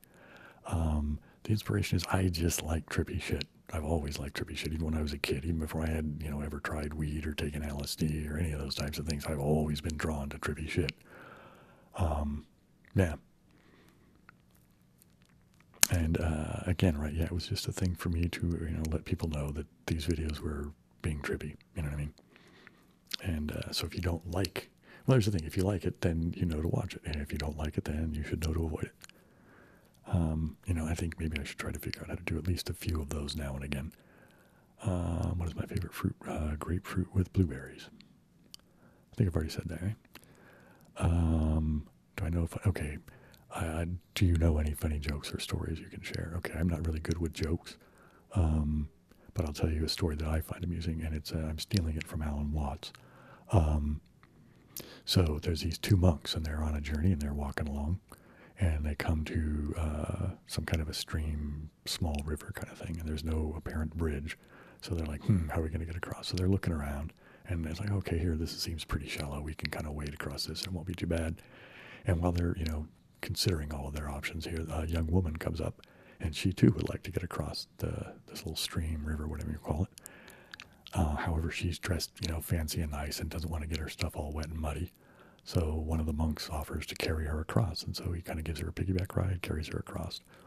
And then he sets her down, and she thanks him, and they part ways, and everything's groovy. Except for the other monk that didn't give the piggyback ride is kind of giving him the side eye, like, And he finally stops him and says, hey, brother, in our order, we're not supposed to have physical contact with women. And the guy kind of thinks about it for a second. He goes, yeah, you're right. However, I set her down back there. Why are you still carrying her? Right? I think that's a pretty groovy thing. What inspired your ASMR ramble on stillness? I cannot remember the details of that, so I'm not sure how to answer that question. And I've read this thing like twice now before, and I haven't remembered to even go look it up and see. So I apologize for that. But anything that I do that has anything to do with any kind of creative use of language, it's either from something I've witnessed, observed, or something I've experienced directly. and somehow I try to find a way of whatever that thing is to emerge into the world. Yeah. How do you think we can make the world a better place? Well, twofold. Well, I shouldn't say that. It's manifold, but I'll mention two things here. One is to embrace compassion, right, and forgiveness. So just little things, right? So for example, when you're like, say, driving down the road and somebody cuts you off, don't do the road rage thing, man. Just let it go and forgive them, right? It's been my observation in the world that pain begets pain. So try to remember that. And if somebody did a jerkish thing or whatever, try not to do the confrontation thing, right? Try to do the forgiveness thing as best you can. The more of us that can do that more often, the better the world will become. The other thing is, since I'm, Mr., get rid of capitalism guy, I think getting rid of capitalism is a really good thing. But so what can people do to, all right. So I'll use as an example. Man, it's been a few years ago. I came across this thing that was about this. It was about a bike shop. I think it might have been local here to the Bay Area, but it might not have been. The location of it isn't really all that important. So there's this bike shop, and it does very well. And there's a bunch of people that work there who are all super into bikes, right? They love building bikes. They love working on bikes. They love selling bikes, and encouraging people to use bikes. They're, all into the whole use bikes instead of cars type thing. Anyway, but it turns out that the guy who actually owns the shop is a bit of a prick, and they can't stand working for him. And they, anyway, a couple of them decide, you know what, we can do better than this. So I don't remember the details of it, but they went and somehow managed to put together the money, and they went kind of across town and started their own bike shop. They quit working for him and started their own bike shop, but they did it as a collective of people, so like as a cooperative, right? So they all owned an equal share of the business. They kind of elected one of them to be sort of the manager, and then the manager sort of appointed one of them to be the buyer. You know what I mean? So there was still a structure, right? You know what I mean? As far as like people being able to get things done and have responsibilities and the like. And there was probably, I can't remember all the details, but I'm certain that they mentioned having a pay differential for, incentivization, really, right? But if you worked there, right, it was sort of I guess I would compare it to a partnership of types, right? It was, it was owned by all of them equally, right? One person, one share.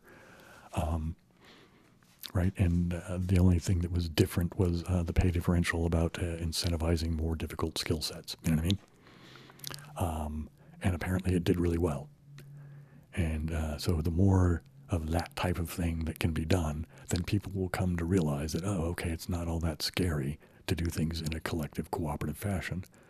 And that's, we need to talk about it, and we need to encourage people to try those types of things. Also, just, be more encouraging, uplifting, and try to work towards cooperative problem solving. Have I traveled somewhere off the beaten path? Well, if you mean off the beaten path, like in a literal sense, like in a camping trip, I've done that. Yeah, I mean, like at Pinnacles, I guess, is a place where I remember the most doing that when I was younger. Pinnacles is a place, it's in California, it's a park that you can camp in. And as I remember, I think it's near a place called Paso Robles. It's kind of in the central part of the state. I mean, central in the vertical sense, central, not down the middle in the lengthwise thing. But I might be wrong on that because it was a long time ago. I was young when I went there. Otherwise, I had a friend who lived out in a place called Winnemucca in Nevada, and he and I used to go places either up in the mountains near the border between California and Nevada, or sometimes from his place in Winnemucca. And Winnemucca is like its claim to fame, or one of its claims to fame. It's kind of a weird place. It's kind of smack dab in the middle between San Francisco and Salt Lake City. It's like, if you've made it to Winnemucca, you're halfway from San Francisco to Salt Lake City, or vice versa. But anyway, there's a bunch of Bureau of Land Management land. so we used to take, he was a gun guy, so he had a bunch of guns, so we would take guns out to the desert and shoot cans and shit like that. That's way off the beaten path. Have I ever met somebody that left a memorable impression? Well, that teacher, right? Well, actually a lot of teachers. I was lucky enough to meet Ornette Coleman, although I don't know if I should count that, though, because I was a blithering idiot. I mean, a total fanboy. Nice to meet you. Yeah, I'm not sure. You know, I've been, yeah, I don't know. I don't know how to answer that right now. What do I do for a living outside of YouTube? Yeah, well, no, sadly nothing. Okay, I am Andy Fear Me. Okay. Oh, right, this is a guy from Indiana. Bill, you old fart. What's your favorite place to grab lunch? If you don't want to be too specific, that kind of thing, or that kind of place. Would dinner? No, I'll do the lunch thing. That's fine. I don't really go to dinner because, well, I don't know if any of you can tell, but I do a lot of fidgeting and trying to take weight, decompress my back, because it's hard for me to sit places without, you know, fidgeting and, you know, that kind of thing. I'm not comfortable eating in public because of it.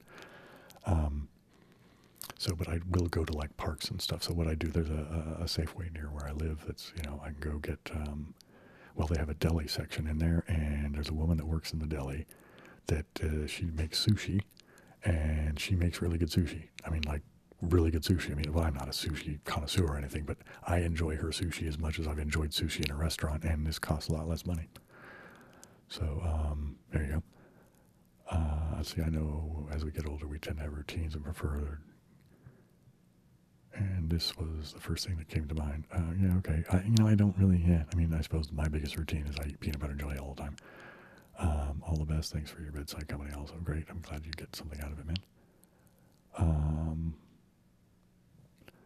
Oh, you know, as far as the vape thing goes, because he's saying, you know, he liked when I used the vapey thing. I don't use nicotine anymore. I do, however, use cannabis, and I do have a battery thing, so I can do the, you know, the vapey thing with cannabis. And I might do that, you know, kind of all along the, what is it, Getting Doug with High with Doug Benson. You know, he gets stoned as fuck, and with, you know, people doing it with him live on, you know, his videos. Clearly I would probably not get monetized for doing that, but, you know, that's fine. You know, I might do that just for the fun of it, you know. I mean, you'd have to be prepared for me being silly as fuck, but, you know. Do I ever trim my beard? I used to. Not so much anymore just because I'm lazy. I mean, the only trimming I do now is occasionally I'll do something around my mouth just because, you know, I don't want hair getting in my food as I'm eating, right?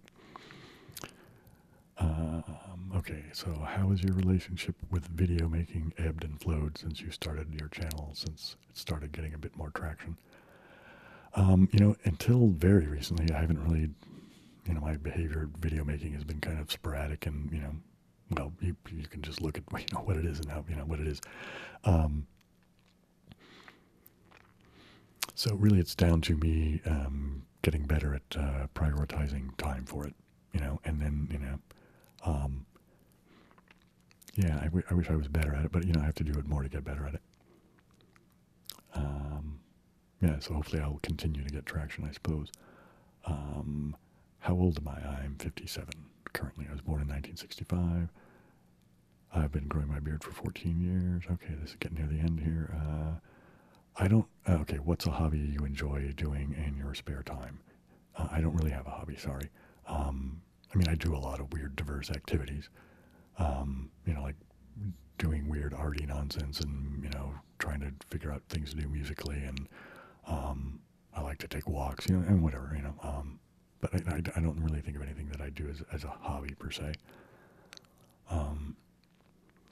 Bill seems like the kind of guy who smokes a lot of weed, and that's a good thing. I would have liked to have met him in the 60s and 70s. Oh, right, I remember this. Okay, so, you know, I don't know if I smoke a lot of weed. You know, but I like weed. I prefer to do the vape thing. I think it's a little less. I want to avoid, you know, the byproducts of combustion going into my lungs, I guess, is basically what it comes down to. As far as having met me in the 60s and 70s, I hope that what you mean is that we could both be adults and go back in time to experience the 60s and 70s that way. Because I was, like, born in 65, so I'm just going to, you know, I don't think it would be all that fun to hang out with a little kid. yeah, anyway, so, yeah, but sure, that would be great, you know? Although, you know, we can still listen to the music, right? And how did I get into ASMR? I found it on YouTube, I fell in love with it, and it's pretty much that simple, right? Okay, so I'm going to hope that I was able to get a decent sound on this one. I realize I haven't been really paying attention to my levels and all that rigorously to make sure that, anyway, hopefully it'll be fine. Anyway, if that's the case, you'll be seeing this, and if not, I'm going to have to make another try. Aloha, siblings.